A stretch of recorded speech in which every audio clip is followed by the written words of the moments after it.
Hello दोस्तों, math with Satish sir में आप सभी का स्वागत है। जैसा कि आप जान रहे हैं दोस्तों, हम लोग अभी क्या पढ़ रहे हैं, एचसीएफ और एलसीएम। एचसीएफ का सारा पार्ट पढ़ चुके, एलसीएम भी लगभग अब समाप्त होने वाला है दोस्तों। एक दो टाइप और बच रहा है जिसको हम आपको सिखाने का प्रयास कर रहे हैं। ठीक है, जितने भी अभी आप वीडियो देखे दोस्तों एलसीएम का, आप देख रहे हैं एलसीएम के जितने भी एलसीएम से रिलेटेड जो भी क्वेश्चन होते हैं दोस्तों, उसको हम लोग ऑप्शन के सहारे कितना आसानी से बना दे रहे हैं। ठीक है, जितना भी टाइप अभी तक आप पढ़े, अगर आप सारे वीडियो को देखे हैं तो खुद समझ गए होंगे कि अब जो हम लोग के पास एलसीएम का क्वेश्चन आएगा उसको कितना आसानी से हम बना सकते हैं दोस्तों। ठीक है, वीडियो को दोस्तों शुरू से अंत तक ज़रूर आप लोग देखें, और अगर वीडियो पसंद आ रहा हो तो चैनल को सब्सक्राइब जरूर करें और बेल आइकन को दबाएं ताकि वीडियो अपलोड होते ही आपके पास जल्द से जल्द नोटिफिकेशन प्राप्त हो सके। ठीक है दोस्तों, तो चलिए इसी उमंग और उत्साह के साथ आज हम लोग आज का टाइप एलसीएम का एक नया टाइप सिखाने का प्रयास करते हैं। तो आइए आज का नया टाइप हम लोग देखते हैं।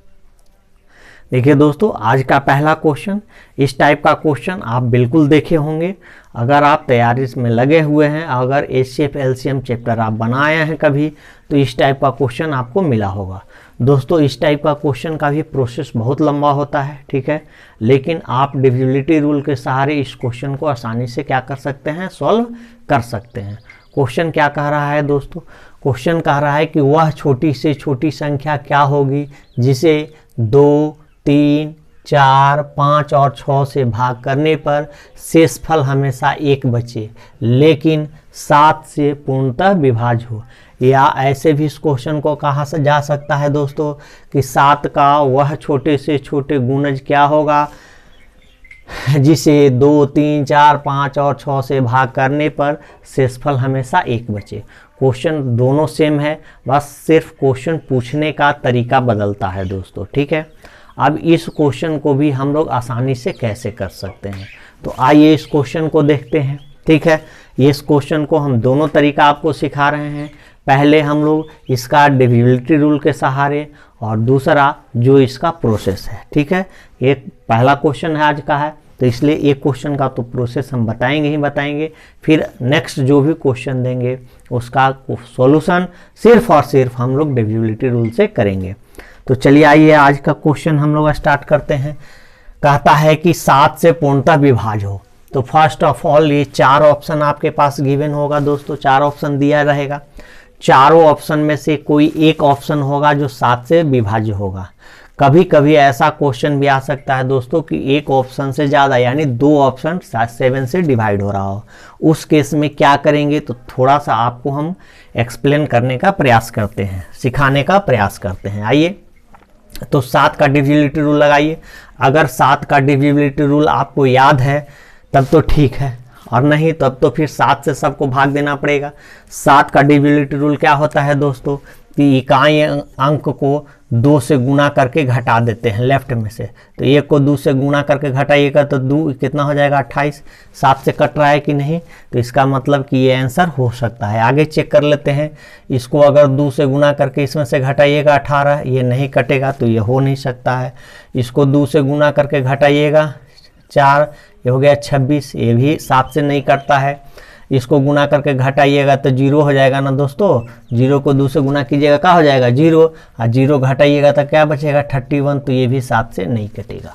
ठीक है, तो देख लिए हमारा आंसर आ गया।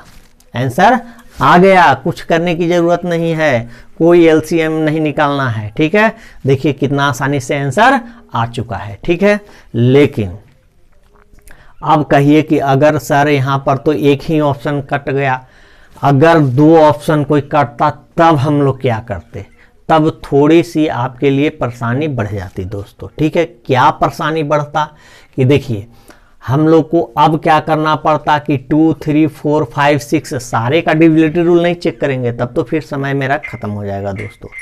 तो या तो फिर हम लोग क्या करेंगे कि इस सारे का एलसीएम निकाल लेते हैं, 2, 3, 4, 5 और 6 का। ठीक है, 2,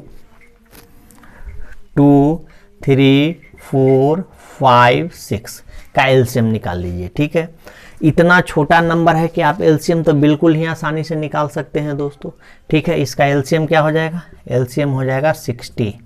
क्या हो जाएगा, 60।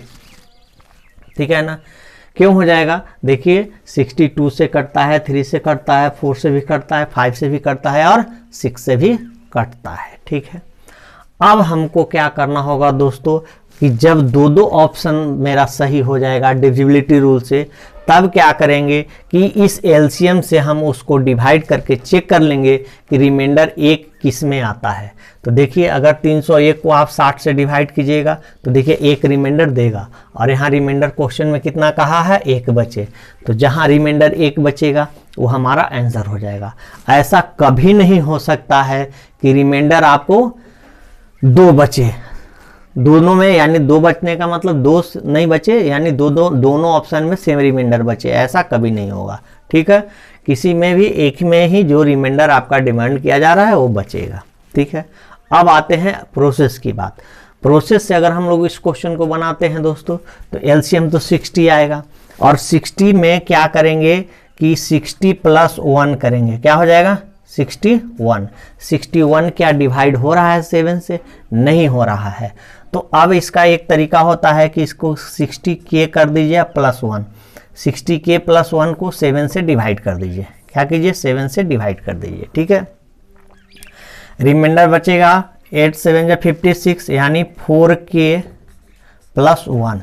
ठीक है, अब यहाँ पर आप देख लीजिए दोस्तों कि k का वैल्यू क्या पुट करें, k का वैल्यू क्या पुट करें कि ये 7 से डिवाइड हो जाए। ठीक है ना, तो देखिए k का वैल्यू अगर हम लोग 5 पुट कर देते हैं तो 5 चौके 20। अगर हम लोग क्या बोल रहे हैं कि k बराबर 5 रख लेते हैं तो 5 चौके 20 1 21, तब तो 21 हमारा 7 से कट जाएगा। तो इसका अब हमारा क्या लिखेंगे, 4 × 5 + 1/7, यानी आ गया 21/7। 7 या 21 पूरा कट गया 3 बार में। ठीक है, तो यानी k का वैल्यू क्या हमको रखना होगा, 5 रखना होगा। तो अब हमारा आंसर क्या आ जाएगा, 60 × 5 + 1, यानी हो जाएगा 301। ये हमारा आंसर हो गया। ठीक है, बात समझ में आ रहा है। अब अगर और इसको आप बनाना चाहते हैं, ये आसान तरीका सीखा है, इसमें भी आसान। और अगर इसमें कॉम्प्लेक्स चलते हैं तो क्या करते हैं दोस्तों, देखिए 60 × 1 + 1 61, ये 7 से डिवाइड नहीं हो रहा है। फिर एलसीएम को आगे मल्टीप्लाई करेंगे, 60 दूनी 120, 1 121, ये भी 7 से नहीं कटेगा। 60 को फिर 3 से मल्टीप्लाई करके 1 जोड़ेंगे, 181 आएगा, ये भी 7 से नहीं कटेगा। 60 को फिर 4 से मल्टीप्लाई करेंगे, 1 ऐड करेंगे, 1 तो सब में ऐड करेंगे, क्यों, क्योंकि 1 रिमाइंडर बचना है। तो ये हो गया 241, ये भी 7 से नहीं कटेगा। अब 60 को 5 से मल्टीप्लाई करेंगे, 1 ऐड करेंगे, ये अब ये हो गया 31, ये 7 से कटेगा, तब ये हमारा आंसर होगा। और यही हमारा क्या हो जाएगा दोस्तों, आंसर हो जाएगा। तो देख रहे हैं प्रोसेस इसका कितना कॉम्प्लेक्स है। कभी कभी तो आंसर लाने के लिए दोस्तों k का वैल्यू हमको 10 तक लेके जाना पड़ता है, 10 12 18 तक जाता है। ठीक है, अगर इस विधि से आप बनाने लगे तब तो पता चला कि एक ही क्वेश्चन बनाने में आपका समय क्या हो गया, समाप्त हो गया। ठीक है, और अगर मेरी बातों पर भरोसा नहीं है तो आप क्या करें, पुस्तक उठाएं, कोई जो भी राइटर का बुक आप बना रहे हैं घर में फॉलो करते हैं, उसमें इस टाइप का क्वेश्चन आप स्वयं करके देख लीजिए, और तब आपको समझ में आएगा कि कितना समय खाता है। लेकिन जब हमारा ये तरीका जो हम बताए बस 7 से डिवाइड कराना है, देखिए एकदम सेकेंड में इसका आंसर आ गया। ठीक है, तो ये पहला क्वेश्चन था दोस्तों, हम आपको प्रोसेस सिखाए। नेक्स्ट क्वेश्चन से प्रोसेस नहीं बताएंगे, सिर्फ और सिर्फ डिविजिबिलिटी रूल के सहारे हम आंसर देने का प्रयास करेंगे।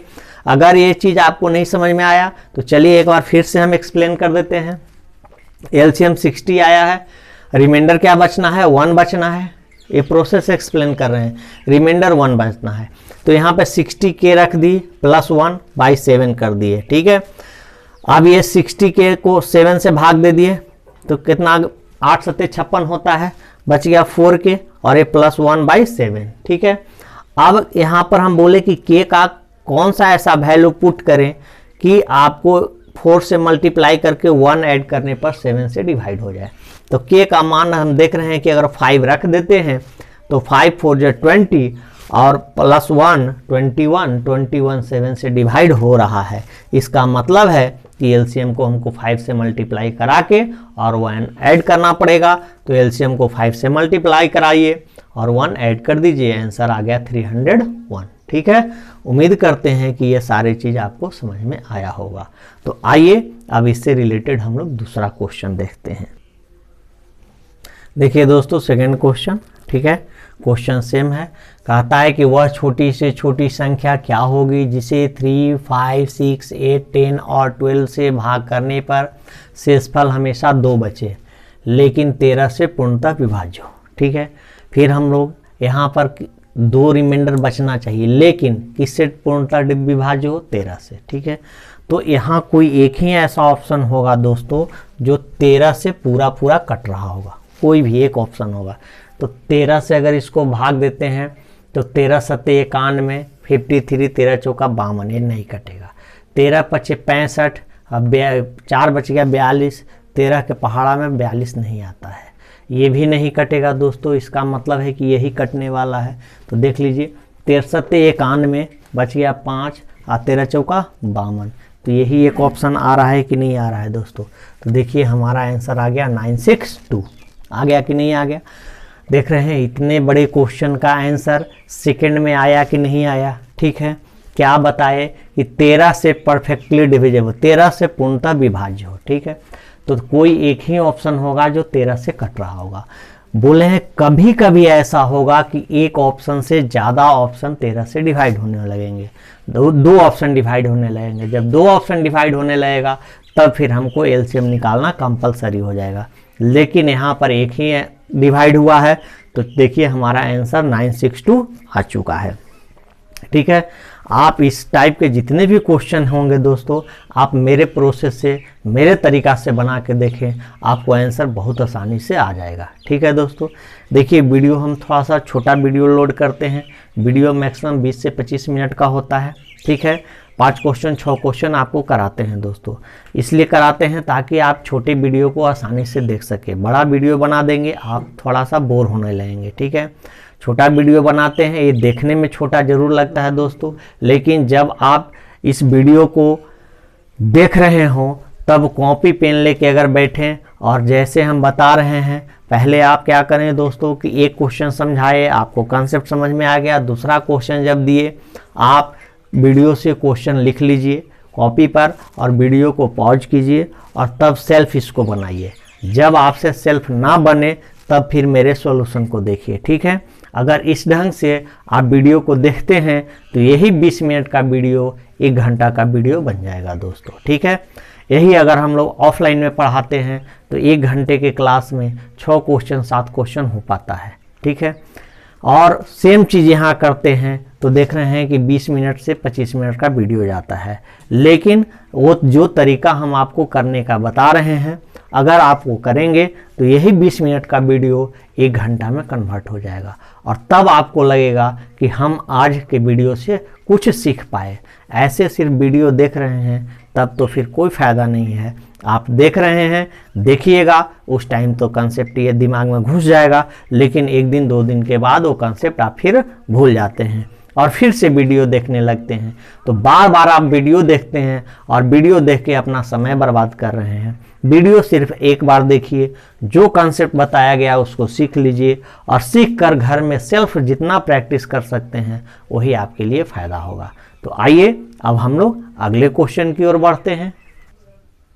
देखिए दोस्तों, अगला क्वेश्चन कहता है कि वह छोटी से छोटी संख्या क्या होगी जिसे 5, 6, 8, 9 और 12 से भाग करने पर शेषफल हमेशा 1 बचे लेकिन 13 से पूर्णतः विभाज्य हो। फिर 13 का डिविजिबिलिटी रूल हम लोग को लगाना पड़ेगा दोस्तों। ठीक है, अब आप 13 के डिविजिबिलिटी रूल के चक्कर में नहीं पड़ेंगे, कम से कम 13 का टेबल तो आता है ना। चलिए 13 का टेबल लगा दीजिए दोस्तों। ठीक है, तो चलिए आइए देखते हैं। 13 से 13 91 आ गया 5 3 53, 13 के पहाड़ा में 53 नहीं आता है तो ये तो नहीं कटेगा। 13 पचे 65 और 65 65 42, 13 चौके 52, 42 भी नहीं आता है, नहीं कटेगा। 13 दूनी 26, ये भी नहीं कटेगा। इसका मतलब आंसर तो ये होगा ही होगा। ठीक है, चलिए आइए चेक करके देख लेते हैं। तो 13 दूनी 26, 10, 100 बच गया। 63 91, फिर 9 बच गया, फिर एक 63 91। देखिए ये 13 से पूरा पूरा विभाज्य हो रहा है। तो देख रहे हैं कि आंसर हमारा आ चुका है। अगर इसी क्वेश्चन को आप प्रोसेस से बनाने लगेंगे तो फिर वही तरीका लगाना पड़ेगा दोस्तों। ठीक है, और यहाँ अगर आप मल्टीप्लाई कराने लगेंगे तो के का मान जो आने वाला है वो 10 आएगा। के का मान 10 आएगा। नहीं तो आप घर में इसको प्रोसेस से बना के देख लीजिए। तो 10 बार मल्टीप्लाई करा के 1 ऐड करके आपको डिवाइड 10 तक आपको मल्टीप्लाई कराइए एलसीएम में, फिर 1 ऐड कीजिए और 13 से डिवाइड करते हुए चलिए, देखिए कि कहाँ जाके डिवाइड हो रहा है। ठीक है, या फिर एलसीएम में के लगा के जो हम बताए उस तरीका से आप करके देखेंगे तो के का वैल्यू यहाँ पे 10 आएगा और एलसीएम को 10 से मल्टीप्लाई करना होगा और तब जाके 1 ऐड कीजिएगा, तब हमारा आंसर आएगा। ठीक है, तो ऐसे क्वेश्चन आप प्रोसेस से अगर बनाते हैं तो बहुत समय बर्बाद होगा दोस्तों। जो हम तरीका दिखा रहे हैं, देख रहे हैं, आप इस तरीके हमारे तरीके से आप इस क्वेश्चन को बिल्कुल ही आसान तरीका से बना दे रहे हैं। इससे आसान मेथड नहीं हो सकता है दोस्तों। ठीक है, आप सेल्फ घर में करके देखें, आपको खुद समझ में आ जाएगा कि इससे आसान तरीका ऐसे क्वेश्चन का बनाने का नहीं हो सकता है। ठीक है, अब देखिए इसी प्रकार का क्वेश्चन जो है, लेकिन पूछने का उसका तरीका बदल गया है दोस्तों। तो आइए अगला क्वेश्चन जो है, थोड़ा सा क्वेश्चन सेम रहेगा, बनाने का तरीका सेम होगा, लेकिन पूछने का तरीका बदल जाएगा दोस्तों। तो आइए उस क्वेश्चन को हम लोग देखते हैं। देखिए दोस्तों, क्वेश्चन आप देख रहे हैं कितना बड़ा क्वेश्चन है। इस प्रकार के क्वेश्चन को आप देखते ही परेशानी में पड़ जाते हैं। क्वेश्चन क्या कहता है, हम पढ़ के सुनाते हैं। क्वेश्चन देख रहे हैं कितना बड़ा है। एक माली कुछ पेड़ को लाइन से लगाना चाहता है। यदि वह प्रत्येक लाइन में 5 या 6 या 8 या 9 या 12 पेड़ लगाता है तो प्रत्येक स्थिति में एक शेष बचता है। यदि वह प्रत्येक लाइन में 13 पेड़ लगाता है तो कोई शेष नहीं बचता है, तो पेड़ की कम से कम संख्या क्या होगी। ठीक है ना, पेड़ नहीं, पेड़ों की कम से कम संख्या क्या होगी। ठीक है, देखिए दोस्तों क्वेश्चन सेम है। ठीक है, आपका सिर्फ क्वेश्चन पूछने का तरीका बदला गया है। सिर्फ देख रहे हैं, क्वेश्चन पूछने का तरीका बदला गया है। कॉन्सेप्ट क्या कहता है, क्वेश्चन क्या कहता है, एक माली है जो एक कोई फील्ड है, जगह है जहाँ पे पेड़ लगाना चाहता है और वो लाइन में लगाना चाहता है। सोचता है कि अगर प्रत्येक लाइन में 5 पेड़ लगाता है, पहले 5 पेड़ लगा के देखता है, फिर 6 पेड़ लगाता है, फिर 8 लगाता है, फिर 9 लगाता है, फिर 12 लगाता है। इस ढंग से अगर लगाता है तो वह देखता है कि हर अवस्था में उसके पास एक पेड़ जो है वो शेष बच जा रहा है। ठीक है ना, लेकिन वही जब वो 13 पेड़ प्रत्येक लाइन में लगाने लगता है तो उसके पास कोई भी शेष नहीं बचता है। ठीक है, वो लगातार नहीं है, मैंने सोचता है ऐसा कि 5 पेड़ 5-5 का हम बैठा के देखते हैं, 6-6 का बैठा के देखते हैं। पहले वो कैलकुलेट करके देख लेता है कि मेरे पास वैसा कैलकुलेशन करना चाहता है कि मेरे पास एक भी पेड़ नहीं बचे। ठीक है, वो सोचता है कि अगर 5-5 पेड़ लगाए तो क्या स्थिति होगी, 6-6 पेड़ लगाए तो क्या स्थिति होगी, 8 पेड़ लगाए तो क्या स्थिति होगी, 9 पेड़ प्रत्येक लाइन में लगाए तो क्या स्थिति होगी, या 12 पेड़ लगाए प्रत्येक लाइन में तो क्या स्थिति होगी। वह देख रहा है कि हर अवस्था में उसके पास एक शेष बच जा रहा है। लेकिन जब वह प्रत्येक लाइन में 13-13 पेड़ लगाने लगता है तो एक भी शेष नहीं बचता है। तो क्वेश्चन आपसे यही कहा है कि तो उसके पास, माली के पास कम से कम कितना पेड़ होगा। जो 13-13 अगर पेड़ प्रत्येक लाइन में लगाने लगे तो पूरा उसका पेड़ समाप्त हो जाए, एक भी पेड़ ना बचे। ठीक है, तो सिर्फ देख रहे हैं क्वेश्चन पूछने का तरीका बदला है दोस्तों, बाकी कुछ नहीं बदला है। अगर इस टाइप का आप क्वेश्चन एग्जाम में पहली बार ऐसा क्वेश्चन आपके पास आ जाए तो आप देखते हड़बड़ाते हैं, परेशानी में पड़ जाते हैं कि ऐसा क्वेश्चन तो हम देखे ही नहीं है। लेकिन देख रहे हैं क्वेश्चन बिल्कुल सेम है और बनाने का भी तरीका बिल्कुल सेम होगा। तो आइए 13 पेड़ से, यानी 13 का डिविजिबल होना चाहिए। तो देखते हैं 13 से कौन करता है। देख रहे हैं 13 दूनी 26, बच गया 10, ये हो गया 100, 63 91, 9 और 1 63 91, यानी यह कट रहा है। आगे चेक करते हैं, 13 एकम 13, 12 बच गया 20, 13 17 से बच गया 3, 31, 13 से 31 नहीं कटता, ये भी नहीं कटेगा। 13 दूनी 26, बच गया 6, 60, 13 चौके 52, बच गया 8 81, 13 के टेबल में 81 नहीं आता है, और ये 13 से तो कटेगा ही नहीं। तो देख रहे हैं ऑप्शन हमारे पास आ गया कितना, 3601, और यही इस सवाल का आंसर है। ठीक रहे। देखिए दोस्तों, कितने बड़े बड़े क्वेश्चन को हम लोग सिर्फ डिविजिबिलिटी रूल के सहारे या ऑप्शन के सहारे ऐसे क्वेश्चन को कितना आसानी से कर दे रहे हैं। ठीक है, उम्मीद करते हैं आज का वीडियो आपको बहुत पसंद आया होगा। ठीक है, और मज़ा ऐसे क्वेश्चन को बनाने में तब आएगा दोस्तों जब आप घर में सेल्फ इस पर 8-10 क्वेश्चन का प्रैक्टिस कर लें। ठीक है, उम्मीद करते हैं कि आप ज़रूर घर में प्रैक्टिस करेंगे। क्यों? क्योंकि आपको एग्ज़ाम देना है ना। जब तक आप प्रैक्टिस करेंगे नहीं तब तक आप इस कॉन्सेप्ट को सीखेंगे नहीं। ठीक है, तो फिर हम लोग कल मिलते हैं एलसीएम के एक नए टाइप के साथ। तब तक के लिए ओके, थैंक यू।